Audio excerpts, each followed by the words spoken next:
আমি হিন্দুদের পূজা ঠিক মতো করতে পারে, তারা স্বাধীনভাবে পূজা করতে পারে, এই দায়িত্ব আমার, এটা রাষ্ট্রের দায়িত্ব। আমি গিয়ে সেখানে পূজা করব, এটা রাষ্ট্রের দায়িত্ব না। এটা আপনি কেন বুঝতেছেন না? আমি ঈদ পালন করবো, এটা আমার দায়িত্ব। কিন্তু সবাইকে ঈদ পালন করতে হবে, এটার নাম উদাহরণ নন সাম্প্রদায়িকতা। এটা আপনাকে কি শিখাইছে? এগুলো ঠিক না। যারা দেবীকে বিশ্বাস করে তারা দেবীকে নিয়ে আলোচনা করবে এবং আলোচনা করতে পারে। এই স্বাধীনতা দেওয়ার নাম হলো রাষ্ট্রের কাজ। কিন্তু আপনি গিয়ে দেবীকে একেবারে নিজের খোদা বানায় ফেলাইবেন, এটা রাষ্ট্রের কাজ না, এটার নাম নন সাম্প্রদায়িকতা না।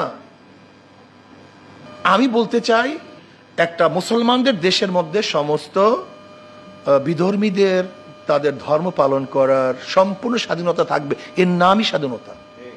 তার মানে এই নয় যে আপনি প্রত্যেক ধর্মের কৃষ্টি, কালচার, সংস্কৃতি নিজের মধ্যে নিয়ে আসবেন, এর নাম স্বাধীনতা, এটা না। যেমন আমি কি মনে করি, আমি মনে করি ইসলামের মধ্যে সমস্ত মানুষের মুক্তি আছে, সমস্ত মানুষের স্বাধীনতা আছে। ইসলামের বাহিরে কোনো আদর্শ মানুষকে মুক্তি দিতে পারে না, স্বাধীনতা দিতে পারে না।